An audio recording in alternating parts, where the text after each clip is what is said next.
Христос воскресна! Дали сме свесни што значи овој поздрав? Дали сме свесни што се представуваат овие зборови кои ќе ги одговориме? Дали сме размислувале за тоа? Понекогаш мислам дека треба да направиме, да постапиме како Марија, мајката на Исус. Знаете, кога така слушна поздравот и благословот на ангелот, ангелот ти вика: благословена си ти меѓу жените. Ангела вика вака, Лука 1 глава 20 стих.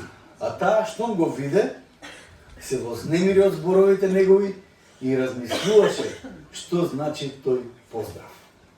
Мислам дека тоа треба и ние да го направиме. Да размислиме што значи овој поздрав. Христос воскресна, на вистина воскресна.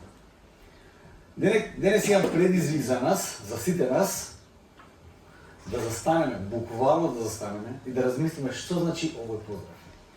Христос воскресна е сумаризација на целото Евангелие и е климаксот на Божјата објава во историјата. Се што Бог најавил од самиот почеток, кога во зборовите искажени на Ева дека од нејзиниот плод ќе дојде еден кој ќе згази главата на змијата, еден кој ќе згази главата на змијата, на првата змија која го излажа Адам, која излажа Ема и кога падна во грев, ќе дојде од плодот на Ева, ќе дојде оној преку пророците во Израел кој беше најавуван еден кој треба да дојде, па се до раѓањето Христово, мисијата негова, раснувањето, смртта и воскресението. Сето тоа е содржано во овој поздрав. Христос воскресна. Христос дојде, умре, беше погребан, воскресна, Христос победи. Бог ја исполни неговата долга цел, вечна цел, тој да донесе спасение. И овој поздрав Христос воскресна го комуницира токму тоа. Победата која Христос имаше на крстот е извојувана пред и битката да се случи. Победата е извојувана пред и битката да се случи. Има еден текст каде Исус пред да дојде битката, иако знаеше дека целата власт му е дадена, 13 глава Јован пишува дека Исус знаеше дека сета власт на небото и на земјата му се предадени.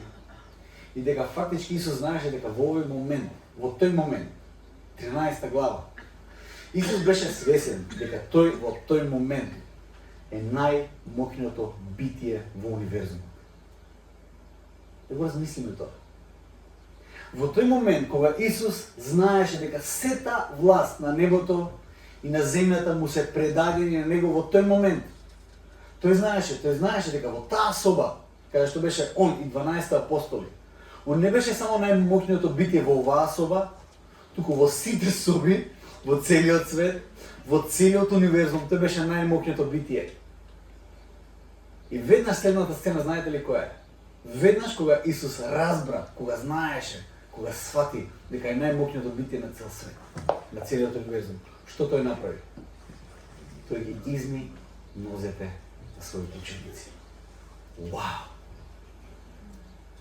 Но пред тој момент, како што се билдаше целата ситуација со влегувањето во Ерусалим, со помазанието во Витанија, има една сцена каде што доаѓаат народ, тоа беше празник во кој луѓе од целиот свет доаѓаа на поклонение во Ерусалим. И Исус беше таму и некои елини, грци, или некои, може биле евреи со овој која прифатиле грчката култура, доаѓаат и сакаат да го видат Исус. И сега некои од апостолите се подвоени, дали да ги пуштиме, дали да не ги пуштиме и така натаму. И ова е моментот каде што Исус вика, не само елини, сите народи ќе дојдат кај мене. Но пред тоа, Исус знае што го чека. И ќе читаме денеска од Јован, 12 глава, 27 до 32 стих, и ќе ве замолам да станете да го прочитаме овој дел. Јован 12, 27 до 32. Вели вака: душата сега ми се нажали, и што да кажам? Оче, избави ме до овој час. Но заради тоа и дојдов за овој час. Оче, прослави го своето име. Тогаш дојде глас од небото и го прославив и пак ќе го прославам. А народот што стоеше, кога го чу тоа, велеше загрмни. Други пак рекоа, ангел му проговори. Исус одговори и рече, овој глас не беше заради мене, туку заради вас. Сега е судот на овој свет. Сега кнезот на овој свет ќе биде исфрлен надвор и кога јас ќе бидам издигнат од земјата, сите ќе ги привлечам кон себе. Амин. Може да седнете. Ќе зборуваме за 4 нешта кои произлегуваат од овој краток текст. Ќе зборуваме за смртта, за сведоштвото, за судот и за спасението. Душата сега ми се нажали. Душата сега ми се нажали. Знаете, Исус никогаш не преувеличува ништо. Исус тоа што го чувствува, тоа што го мисли, тоа и го кажува. Во тој момент, каде што беше празникот, каде што луѓе доаѓаа, се собираа во Ерусалим, каде што требаше да има големо славие, каде што требаше да има голема убава атмосфера, каде што требаше да биде пречекан со зудли, со тапани во Ерусалим, беше пречекан. Во тој момент кога Исус го гледа народот, го гледа Ерусалим, верувам дека во тој момент тој го гледал Ерусалим после неколку дена.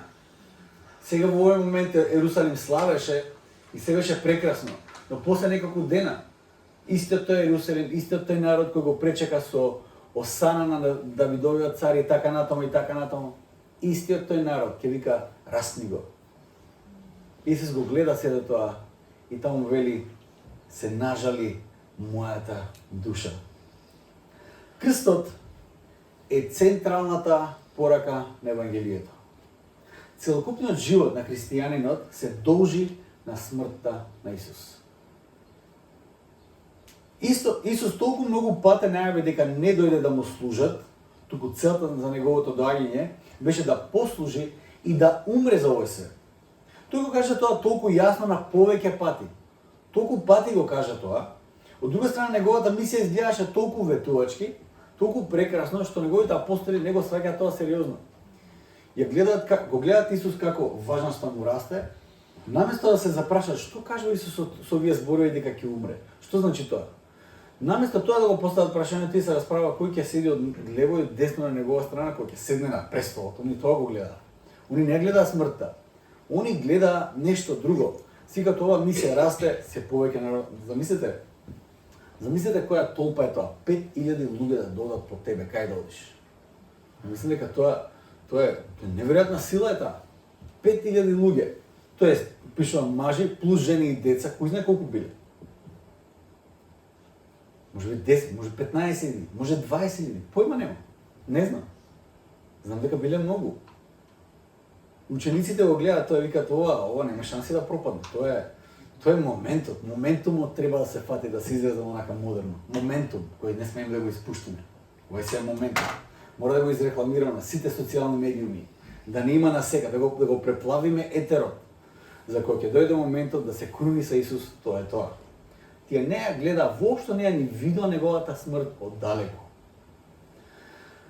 Неговата смрт сама по себе не беше само смрт како било чија друга смрт. Неговата смрт имаше огромно значење заради тоа кој беше Исус. Апостол Павле во Римјаните ги каже зашто уште кога бевме слаби, Христос во одредено време умре за безбожниците. Навистина, тој вели вака и тоа е многу важно.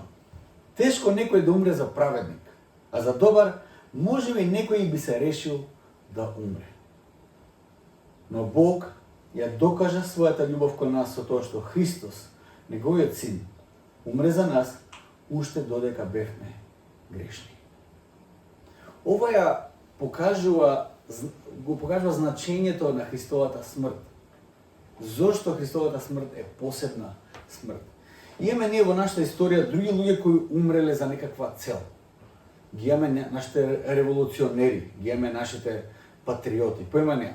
Секоја поважна битка во историјата на светот има некој момент каде што некој заради верата во нешто ќе го даде својот живот. Но зошто смртта на Исус е толку посебна? Зошто смртта на Исус има космичко значење. Не само локално во Ерусалим. Да кажат овие од Ерусалим, баш убаво Исус умре за нас. Колку важна цел имаше Исус за нас. Слушајте, тие што беа во Ерусалим го отфрлија него.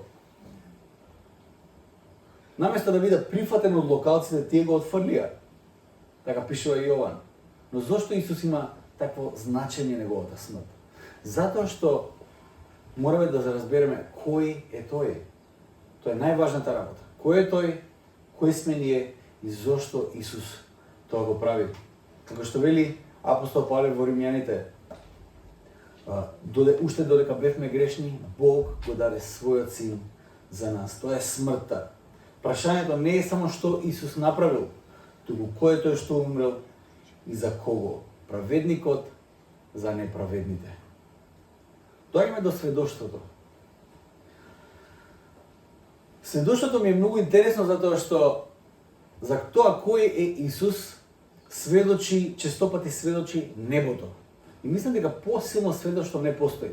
Една работа е за јас, кој сум пастор, да дојде мојата сопруга и каже Живко е многу добар пастор.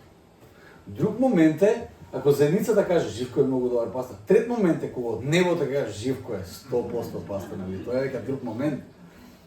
И Исус има едно такво сведоштво, каде што не се само апостолите кои стојат со него и кои веруваат дека он е Месијата, не се само некои учители во Синедрионот, некои важни водачи и фарисеи кои кажат мислам дека тој има потенцијал за водач и за цар и за така натаму. Туку во овој момент сведоштвото на Исус доаѓа од небото. Тоа што мене ми е интересно, ме потсеќа на една сцена од една книга и ќе кажам на која книга ме потсеќа, е дека некој ги слушнаа зборовите, а некој слушнаа само гром. Зошто е тоа така? Многу интересно.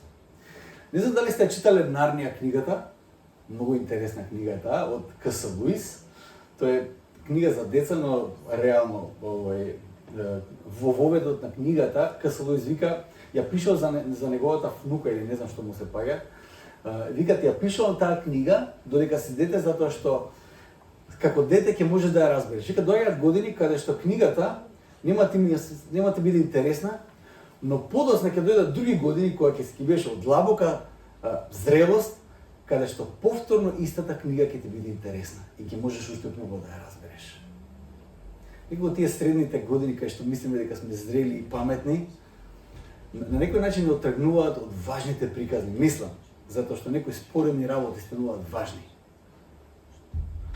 К.С. Луис во првата книга на Нарнија, кога се создава светот Нарнија, тоа е еден свет, книгата е таква, има едно меѓу место каде што е во некој меѓу простор, каде што има базени кои те водат во други галаксии, во други светови. Тоа е фикција нормално, тоа не е некоја теолошка книга, фикција е. Но неколку деца завршија во тој меѓу свет и влегува во еден базен каде што видоа дека се создава еден нов свет. Беа сведоци на создавањето на еден нов свет. И како тоа се случуваше? Додека тие стоја, гледат празниот свет, но таму гледат еден голем лав, кој се викаше Аслан, кој доаѓаше према нив. И овие деца беа поделени во две групи. Деца кои има чисто срце и деца кои има зли намери. Што се случува? Додека лавот доаѓаше, кој беше создателот, Аслан се вика, тој преку песна, тој пееше една прекрасна песна и го создаваше тој еден прекрасен свет. И децата со чисто срце ја слушаат таа милозвучна песна, ја гледаат како лавот доаѓа и тие уживаа во таа песна. Не им се веруваше што гледаат и што слушаат. Дека тие се сведоци на едно ново создавање на еден нов свет. А тие што беа со нечисто срце, гледаа само како еден лав кој трча према нив и како рика. Тие воопшто не ја слушнаа ни песната, не го разбраа ова што лавот го зборуваше, тие го видеа лавот како рика. Многу интересно. Мислам дека такво нешто слично се случува и овде во овој момент. Има сведоштво од небото, некој го слушна сведоштвото и вика, вау, ангел му прозборе, а некој го слушаат и вика, кај овој гром сега, нема ни облаци. Грмна. За некои луѓе, твоето сведоштво, твојот живот, ќе биде можеби само галам. А за некој ќе биде вистинско сведоштво. Како што вели писмото, на едно место во Псалмот 145, вели вака: близо е Господ до сите кои го повикуваат, до сите кои вистински го призиваат. Синоќа во нашето општество имаше во тие што се во христијанската традиција, кружа околу црквата и го очекува на некој начин Христовото воскресение. Тоа е символички акт. Кружиме околу црквата, па знам дека се оди под маса да се символизира воскреснувањето Христово. Моето прашање е: колку од тие луѓе вистински го призива името Божјо, вистински внимаваат и сакаат да го слушнат Евангелието? И тоа не важи само за нив. Важи за секој еден кој седи сега овде. Истото прашање е тоа.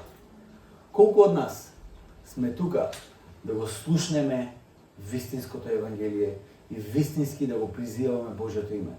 Затоа што Господ е близу до оние кои го повикуваат. Тој е близко до оние кои вистински го призиваат. Дали овде сега или во било која друга недела, овде ова ќе ти биде само галама, нешто кое мораш да го направиш, или ќе биде место каде што ти ќе го слушнеш Божјото сведоштво? Тоа е многу важно. Со какво срце пристапуваме ние секоја недела? Дали доаѓаме отворени за Божите зборови? Дали доаѓаме вистински да го слушаме, да го чуеме Божјото име овде, да го призиваме Божјото име? Зошто сме тука? И тоа е прашање кое секоја недела треба да си го поставиме. Зошто сум јас дојден? Дали сум дојден да го слушнам, да го призивам Божјото име? Тоа е сведоштвото. И доаѓаме до судот. Исус вели: сега е судот на овој свет. Сега кнезот на овој свет ќе биде исфрлен надвор. Колку е важен овој стих, не можам ни да ви опишам. Овој стих е многу важен коректив за црквата која ќе забега во некаков ескапизам. Црквата често пати, затоа што ќе се измори тука во овој свет, ќе каже: леле, доста ми е веќе, дај само да си отидам од тука. Се почувствувале понекогаш така. Значи, многу е терет овој свет. Знае да биде многу тежок да се живее. И си викаш: дај да се куртулам веќе од овој живот, не можам веќе. Нека Господ нека ме земе. Тоа е тоа. Така се почувствувал и Исаија. Тој е пророк, тој го навестува Божјиот збор, но толку многу опозиција чувства, толку многу напад чувства, што си вика: Господи, готово е, нема никој не остана. Ај земи ме и мене и веќе тука да заврши приказната. Често пати црквата треба да знаеме дека да се биде христијанин, и тоа често пати го кажувам, не е тешка работа. Да се биде христијан е невозможна работа. Возможна е само преку Светиот Дух. Да се биде христијанин, да се живее според Христовиот повик. Значи, поконстантно, постепено и константно да се оди во угорница. Ти што сте планинарале знаете. Константно да одиш во угорница. Без прекин. Моментот кога ќе тргнеш во удолница, треба да се уплашиш. Тој е момент, тој е христијанскиот живот. Тоа значи да пливаш контра на културата. Да пливаш контра на овој свет како што живее. Христијанскиот живот не е едноставен живот. И овој стих кој овде го читаме еден коректив за тогаш кога ние ќе се почувствуваме изморени, ќе сакаме да избегаме од целата работа. Ќе се приклониме кон некаков ескапизам. Сакаме да избегаме од овој свет. Затоа што овој свет е катастрофален, никаков и така натаму и така натаму. Иако овој свет ваков каков што е, не е нашиот дом, како што пеат многу песни. Има една стара химна која вика: тој свет, тие што сте сега пораснали во Методичка црква, знаете одма химната, тој свет не е мој дом. Тој свет не е мој дом. Иако овој свет не е нашиот дом, тука сме како патувачи, како некои кои поминуваат низ овој свет, сепак овој свет веќе не е дом ни на непријателот. И ова мора да го знаеме. Овој свет Заради крстот, веќе не е царство во кое владее е Божиот непријател. Не е веќе. Иако ефектот на неговото владење се што е тука помеѓу нас, ние паѓаме под неговите искушенија, сепак смртта ја има изгубено силата. Овој свет веќе не е ни негов дом. Овој свет колку и да изгледа расипано и онечистено, сепак Исус на крстот направи нешто што на некој начин го врати часовникот назад до самиот почеток. Го ослободи светот од робството на сатаната. Сатаната беше осуден на крстот и победен на крстот. Исус врз себе го зема единственото оружје на сатаната кој беше смртоносно. Знаете ли кој беше смртоносното оружје на сатаната? Смртта. Тоа беше единственото оружје кое сатаната го имаше против нас. Исус го исфрли надвор непријателот на луѓето, надвор, и тој ја изгуби моќта да ги пороби луѓето во вечна смрт. Тоа е многу важна победа. Знаете ли што? Тоа што се случило во Ерусалим пред 2000 години, каде што Исус бил раснат, во тој момент во историјата за некои луѓе таму изгледало како уште еден разбойник кој беше распнат на крст. Во таа некоја космичка перспектива, светот после неговата смрт не остана ист. Универзумот не остана ист. Имаше еден преврат, каде што луѓето во тоа време голем дел не ни приметија што се случи. И така Бог честопати работи. Во тајност ќе направи нешто толку сериозно, толку големо, како што беше раѓањето Христово. Во една штала која никој не знаеше каде е. Таму се роди неговиот син. Таму дојде спасителот на светот. Таквиот акт Божи имаше космички последици. Исус го исфрли надвор непријателот на луѓето. Нема ние да одиме надвор од овој свет, туку кнезот на овој свет ќе биде исфрлен надвор. Тоа го кажа овој стих. Кнезот на овој свет ќе биде исфрлен надвор. Ова е Божјо создание, ова што ние го живееме, и тој дојде да го откупи. Тој умре. Тој не дојде да не спаси од овој свет и да не однесе некаде во облаците, да плутаме, како што на цртаните филмови, секој ќе си седи на своје облаче со харфа и ќе си свирка. Тие старите цртани филмови беа такви. Тоа не е нашата надеж, да бидам искрен, тоа не е нашата надеж. Нашата надеж е она што денеска го проповедаме, она што денеска го обележуваме, а тоа е воскресението. Воскресението значи 100 пати пореално тоа што сега ти си. Често пати кога теолозите разговараат за воскресението, викат воскресението, знаете како треба да го разбереме? Вика, ако знаеш некој твој пријател кој го знаеш во цутот на животот, кој бил најдобро изгледал, вика тој човек се разболи и легне во постела и ти одиш да го посетиш и си кажеш, вау, овој човек е само сенка од она што беше, така? Го знаете, ова е само сенка од тоа што беше. И вика, овој живот сега е само сенка од тоа што ние допрва ќе бидеме. Тоа значи воскресението. Ова што сега ти си е само сенка од она вистинскиот ти кој допрва треба да бидеш. Тој не дојде, Исус не дојде да не спаси од овој свет и да не однесе некаде во облаците со харфи, туку тој дојде да го спаси овој свет и да го воскресне во последниот ден со сите нас. Последната визија која Јован Богослов во Откровението има, вели вака, и видов ново небо и нова земја. Ново небо и нова земја. И што виде? Небескиот Ерусалим како што? Полетува или се спушта. Господ го откупува своето создание во целост. Не само човекот, туку целото создание е во породилни маки и го чека денот кога Божите синови ќе бидат откриени, да владеат како што треба со ова создание, онака како што Господ го замисли тоа од самиот почеток. Кога Господ ги создаде Адам и Ева, што им нарече? На некој начин каже, грижете се за ова создание. Грижете се за ова создание. Целото создание сега едва и чека Божите синови и ќерки да бидат откриени, вистинските Божи синови и ќерки, да се грижат за ово сознание. Судот е дека непријателот на човекот, оној кој сака да го порови човекот во вечна смрт и да владее со него, беше исфрлен од овој свет, беше поразен на крстот и исфрлен. Господ сега има нова надеж за секој еден од нас. Тоа е воскресението. Тоа е воскресението. Тоа е христијанската надеж.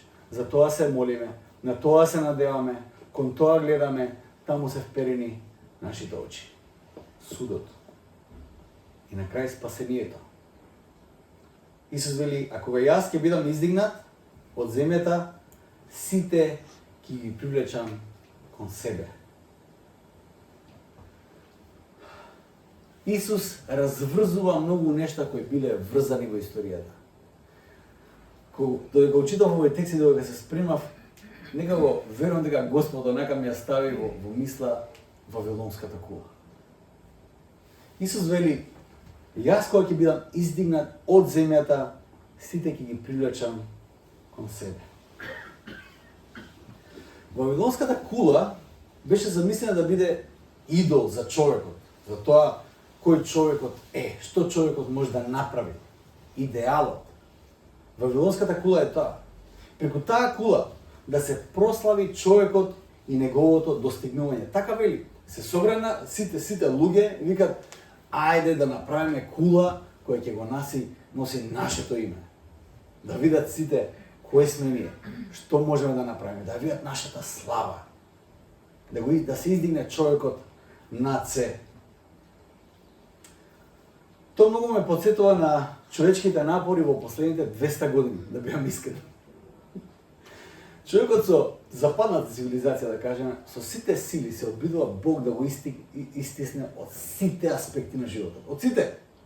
Дали тоа е наука, дали тоа е едукација, дали тоа е приватен живот, дали тоа што е да е. Само да го истисне од се и човекот се обидува да создаде систем и религија без Бог. Отприлика тоа е напорот кој човекот има во последните 200-300 години.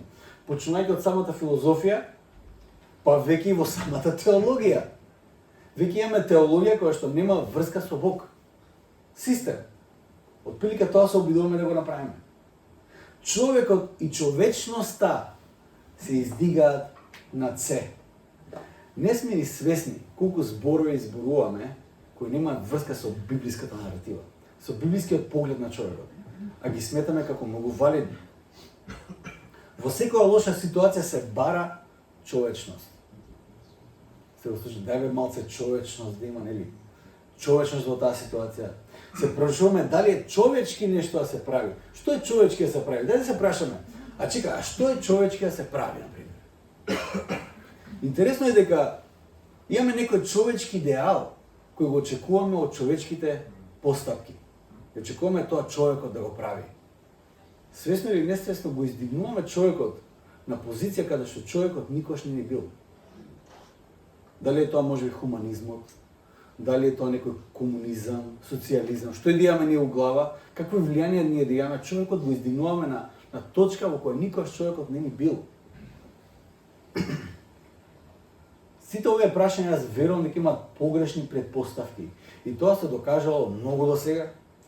Човекот веруваше дека ако има доволна едукација, човекот нема да има потреба од религија, нема да има потреба од Бог, затоа што човекот кој е едуциран ќе биде човечки, ќе се однесува човечки, ќе се однесува хумано.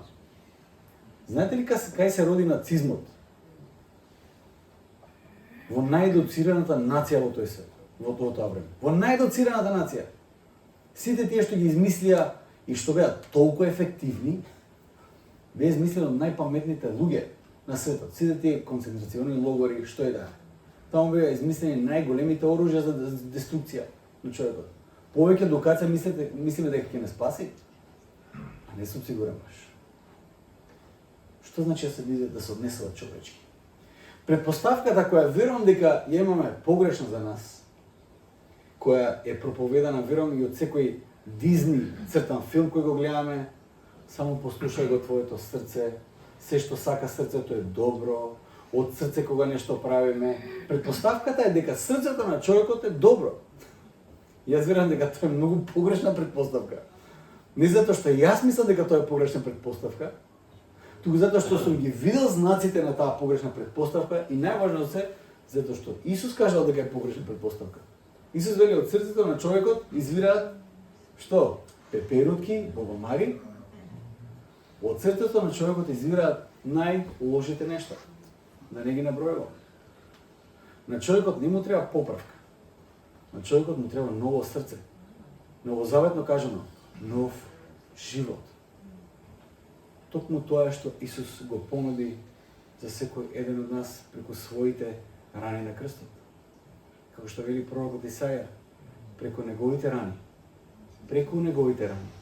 ние се исцеливме. Преку неговите рани се исцеливме. На човекот не му треба поправка. Не си доволно добар или релативно добар. Јас и ти сме лоши. На нас ни треба ново срце. И потребен ни е нов живот. Тоа е едноставната порака на Евангелието. Евангелието е многу едноставно. Секојаш во животот ќе имаме компликатори. Тие кои ќе комплицираат нештата. Често пати јас сум еден од нив. Евангелието е многу едноставно. Секојаш ќе има луѓе надвор од црквата кои ќе сакат уште еден аргумент. Уште еден доказ. Стално кога ќе зборуваме, луѓето ќе сакат уште еден аргумент, уште еден доказ, уште едно и така натаму. Уште едно објаснување. Од друга страна ќе има и оние од категоријата од која доаѓаат луѓето од ова приказна, со други зборови луѓе од црквата, кои секогаш ќе им треба уште едно теолошко објаснување, уште едно појаснување, запирката во текстот кај треба да стои, коренот на грчкиот оригинален збор, што на вистина значи, дали не тера. Вчера се зафркававме дека две семеста, што се може да биде, како да кажам, што се може да биде теологија, разбирате ли? Има вчера зборевме за две семејства, не кажам кои, живеат во една зграда на први и на втори спрат и должноста им е секоја недела се минуваат со чистење на скалите, пошто они ги користат. И таа на први спрат сватила дека остави скалите се чистат само кога она ги чисти. А неделата кога комшиите треба да ги чистат, не ги чистат скалите. И кажала, не е баш убаво, се договоривме така. И таа на втори спрат жената ја кажала, јас мислам дека не е христијански времето да се користи толку за чистење, треба повеќе за молитва и за читање на Библијата. Вау, човече! Кои се изговори може да ги најдеме за мрзливост, или? Секогаш ќе има и такви и во црквата и надвор од црквата, кои што на тие што надвориме можеме уште еден аргумент, уште еден доказ, за тие во црквата е уште една запирка да видим кај треба да стои теолошкиот аргумент и така натаму. Иста работа, тотално иста работа. Народот му одговори: сме слушале од законот дека Христос вечно ќе остане. А како ти велиш дека Синот човечки треба да биде издигнат? Исус вика, кога ќе биде издигнат Синот човечки, тоа ќе ги привлече сите кај себе. И сега луѓето таму има друго очекување, друго толкување за кој ќе биде Христос. Ние слушнавме дека пише дека Христос кој ќе остане, тој ќе остане вечно, значи со нас. И сега малце да земеш да размислиш, малце. Сикаш кој ќе биде тој Христос кој ќе дојде да остане вечно? Како прво, дали е човек, пошто ако е човек не може да остане вечно. Нешто не е во ред тука. Од друга страна, ако останува вечно, тогаш кој може да остане вечно тука? И се тие го гледаат Исус, имаат некој толкување, не е целосно и го прашуваат. А како ти велиш дека Синот човечки треба да биде издигнат? И знае точно зашто зборува Исус. Дека зборува за раснување. Кој е тој Син човечки? Тогаш Христос им рече: уште малку време светлината е со вас. Одете додека има светлина, за да не ве опфати темнина. А кој оди по темнина, не знае каде оди. Додека имате светлината, верувајте во светлината за да бидете синови на светлината. Колку пати се повтори зборот светлина? Одете во светлината. Што го рече тоа, Исус си замена и се сокри од нив. Ако не одиме во светлината, додека има светлина, ќе дојде темнина. Ако ќе дојде темнина, нема да знаеме кај ќе одиме. ќе бараме еден куп образложување, ќе бараме еден куп изговори, ќе бараме уште еден изговор за да ги метам скалите, пошто нели не е христијански и така натаму. Понекогаш некои теолошки концепти се сложени и тешки за разложување и разбирање. Тоа е така. Затоа има теологија, за да студираме теологија. Еден куп луѓе тука од оваца кои студирале теологија, многу не има. За да има магистар, докторат по теологија, све има. Понекогаш да се разбере Божјата објава во целост и во детали од Стариот и Новиот Завет и да се најде таа правилна точка на континуитет и дисконтинуитет понекогаш е сложено. Но Евангелието, ќе го кажем ова, Евангелието, радосната вест за спасението, Божјиот нов завет за човекот, тоа е многу едноставно. Затоа реформаторите одлучиле да го преведат на говорен јазик писмото. Затоа всушност писмото, Новиот Завет бил пишуван на грчкиот говорен, најраспространет дијалект. За сите не може да го разберат кои ќе го слушнат. Всушност, јас верувам вака, дека најважните работи за човекот Бог ги направил наједноставно. Она што е најважно за нас, Бог го направил наједноставно. Едноставноста на Евангелието се гледа во книгите кои го опишуваат најважниот настан и најважниот Божи потек кон нас. И сето тоа е во форма, знаете ли што? На сведоштво. Евангелијата се форма на сведоштво. Најважниот дел од Библијата и Божјата објава е искуството на неколку луѓе за тоа што Бог направил за нив и за многу други додека го искусиле него додека бил жив. Најважните книги не се некој комплексен список на правила, не е некоја скриена објава која само најпосветените после години и години проучување ќе ја разберат. Најважните книги оставени за нас за спасение се во вид на сведоштва и записи на неколку луѓе што споделиле тоа што го доживеале кога го виделе Христос. Евангелието според Јован, насловот е радосна вест според Јован. Од една страна, најважната објава е во форма на приказна и на лично сведоштво која група луѓе го доживеала, а од друга страна, најважниот услов и решението за вечниот проблем на смртта и одвоеноста од Бог се наоѓа во најдостапниот аспект кај човекот. Најдостапното нешто кое човекот го има во животот. Нешто кое секој од нас безброј пати во денот го практикува. И е само нешто кое треба да го насочиме кон Бог. Еве го овој аспект. Јован 20:31. А овие се запишани за да поверувате. Зашто да направите? Да поверувате. Што треба да имаме? Вера. Дека Исус е Христос, Синот Божи, и верувајќи во Него, да имате живот во Неговото име. Вера. Најдостапното и едноставно нешто кое човекот многу пати секојдневно го практикува. Бог го прави најважното нешто за вечното спасение за човекот. Го прави преку вера.